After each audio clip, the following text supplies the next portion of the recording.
BFM Business, intégral placement, idée de placement. Il vous reste que quelques semaines pour déclarer votre ISF. On va vous apporter des idées, des astuces pour en réduire le montant avec aujourd'hui Benoît Lombard. Bonjour Benoît. Bonjour Guillaume. Et bienvenue sur le plateau de BFM. Vous êtes associé gérant chez Vitam. L'État collecte de plus en plus à travers l'ISF et ça devrait se confirmer encore cette année. Ça devrait se confirmer. L'ISF qui a été créé en 81, je vous rappelle, il y a 10 ans à peu près, il y avait une collecte de l'ordre de 2,5 milliards. L'impôt rapportait 2,5 milliards d'euros.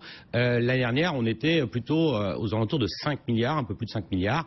Donc, et ça concerne plus de 300 000 contribuables, là où il y en avait, là encore, moitié moins à l'origine. Pourquoi l'État collecte-t-il de plus en plus Parce que le patrimoine augmente. Je vous rappelle que l'ISF est un impôt qui frappe le patrimoine selon sa valorisation au 1er janvier de chaque année. Or, les actifs immobiliers ont cru de manière importante, notamment à Paris, donc, mais également aussi en province. Et puis, les actifs, on le voit, les actifs capitaux mobiliers, les valeurs mobilières, pardon, ont également fortement cru ces dernières années.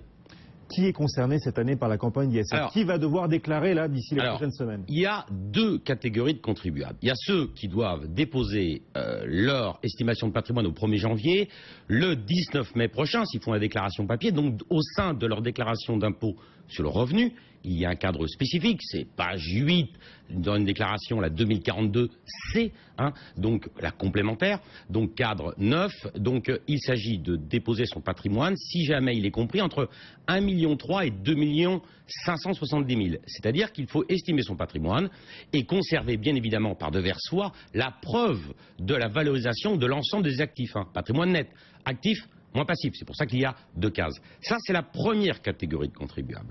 Ils ont jusqu'au, bien évidemment, 9 juin pour faire une déclaration par Internet. Et là, il y a une nouveauté cette année, c'est ceux qui font une déclaration d'ISF par Internet, c'est-à-dire ceux qui ont moins de 2 570 000 euros, ont la faculté, jusqu'à la fin de l'année, jusqu'au mois de novembre, je crois, de pouvoir modifier leur déclaration. Donc ça, c'est une nouveauté cette année, donc il faut le préciser. Je leur conseille tout de même d'éviter, autant tout bien prévoir pour la date fatidique. Ça, c'est le premier contribuable, première catégorie. La seconde catégorie est celle qui a un patrimoine supérieur à 2 570 000, soit un peu plus de 10% des redevables de l'ISF. Pour eux, c'est quoi la date fatidique pour date fatidique, le 15 juin prochain. Et là, il s'agit de déclarer au sein d'un formulaire spécifique, le formulaire 2725, 2725, l'ensemble des éléments de son patrimoine, c'est-à-dire la composition et la valorisation actif par actif. Mais justement, soyons extrêmement pratiques. Là, on est dans l'intégral placement. Ceux qui sont assujettis à l'ISF, quels biens, concrètement, vont-ils devoir déclarer? Alors, ils doivent tout déclarer. Je rappelle, ils doivent déclarer leur valeur mobilière, leur valeur immobilière, leurs biens immobiliers, les biens immobiliers, leur résidence principale avec une décote de 30%, les biens qui sont donnés en location avec une décote qui est admise entre 15 et 20% selon l'état du bien, bien évidemment, les valeurs mobilières qu'ils détiennent. Il y a des actifs qui sont exonérés, dont l'actif professionnel, pour ceux qui travaillent en entreprise unipersonnelle, en nom propre, elles sont exonérées. Pour les dirigeants de SARL, c'est exonéré, quel que soit le niveau de détention.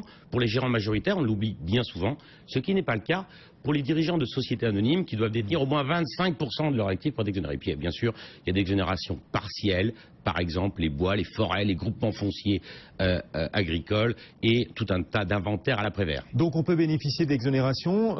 Au-delà des exonérations, est-ce qu'il est trop tard pour réduire le montant de l'ISF ou est-ce qu'on peut encore ajuster son patrimoine pour payer moins? Alors, la période fiscale en matière d'impôt sur le revenu, c'est 1er janvier, 31 décembre. En matière d'ISF, c'est l'estimation du patrimoine au 1er janvier, mais il est possible de défiscaliser entre la date de dépôt de l'année dernière, de la déclaration 2014, soit le fin mai ou le 16 juin, donc entre le 16 juin et le 15 juin de cette année, il est possible de réduire. Il est possible de réduire son ISF par l'intermédiaire de dons. Et là, je rappelle qu'un sondage Ipsos a été fait récemment par la Fondation des apprentis d'Auteuil, donc qui rappelle que 50% des redevables d'ISF ont donné. Et ils ont donné pourquoi?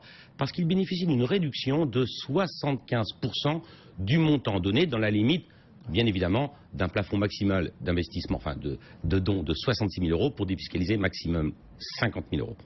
Donc c'est pas mal. Donc, et je rappelle également que l'année dernière, si 86% des redevables d'ISF ont donné, 50% ont imputé leurs dons à des fondations, hein. Ce ne sont pas des associations au sens de l'impôt sur le revenu, à des fondations donc, ou des organismes agréés. Donc 86% ont donné et 50% ont imputé leurs dons sur l'ISF, là où en 2013, seulement 36% avaient imputé en matière d'ISF. Donc on se rend compte que la stabilité fiscale est importante.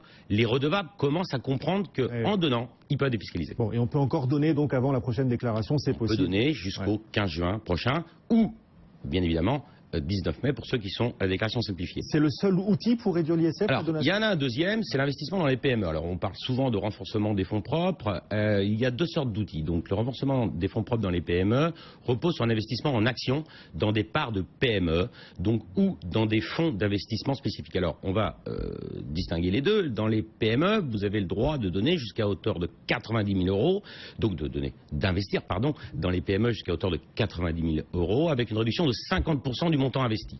Là, on a jusque, je rappelle, 16 juin ou 19 mai pour le faire. Autrement, on peut le faire par des véhicules d'investissement collectif, que sont les fonds d'investissement de proximité, les fonds communs de placement dans l'innovation, qui donnent la faculté, à hauteur d'un plafond qui là est de 36 000 euros, d'avoir une réduction de 50% du montant investi, soit une réduction d'ISF maximale de 18 000 euros. Je rappelle juste qu'en 2014, il y a eu 386 millions d'euros d'investis dans les PME par l'intermédiaire de cet outil collectif. Oui, qui a l'intérêt en plus de financer l'économie, là, pour le coup. Qui draine l'épargne des particuliers vers le financement des PME, financement des fonds propres, renforcement des fonds propres des PME qui en ont bien besoin. Puis il y a une dernière faculté pour ceux qui peuvent plafonner l'ISF, car je rappelle que la somme de l'impôt sur le revenu, des prélèvements sociaux et de l'ISF ne peut excéder 75% des revenus du contribuable. Il y a un peu plus de 8 000 contribuables qui en bénéficient chaque année, donc il faut faire attention, regardez quelle est la quote-part de vos revenus, car on ne peut excéder bien évidemment le montant, la somme totale des impôts ne peut excéder le montant des revenus perçus par le contribuable. Ben voilà quelques clés avant de déclarer donc votre ISF. On est à quelques semaines maintenant à peine de la déclaration. Un dernier mot sur les contribuables qui tentent de régulariser leurs avoirs détenus à l'étranger. Pour eux, quel conseil peut-on leur apporter là en vue de l'ISF? Alors, pour tous les redevables d'ISF, le conseil c'est de déposer. Déposer vos déclarations, de ne rien omettre aussi, car la prescription est de 3 ans lorsqu'on dépose, de 6 ans lorsqu'on omet un bien. Pour ceux, et évidemment l'administration fiscale, la direction générale des finances publiques a communiqué sur ce sujet, ils ont collecté l'année dernière un peu plus de 650 millions d'euros au titre de l'ISF régularisé au titre des 10 années précédentes, sur un montant total de régularisation qui correspond à un peu plus de 2 milliards. Donc c'est quand même relativement important. Cette tendance va se poursuivre. Plus de 33 000 contribuables ont été concernés par cette régularisation qui fait rentrer de l'argent dans les caisses de l'État. Merci beaucoup Benoît. Benoît Lombard, associé gérant chez Vitam. À très bientôt. On parlera d'ISF, d'impôt sur le revenu aussi, puisque la déclaration d'impôt sur le revenu également approche. On en parlera dans la suite d'Intégral Placement, évidemment, tout au long des prochaines journées sur BFM Business. Le CAC 40 toujours en baisse, on perd 0,8%. On est juste en dessous des 4200 points. Restez avec nous, on en parle dans un instant aussi avec nos deux traders. Ce sera le match des traders juste après le journal. A tout de suite.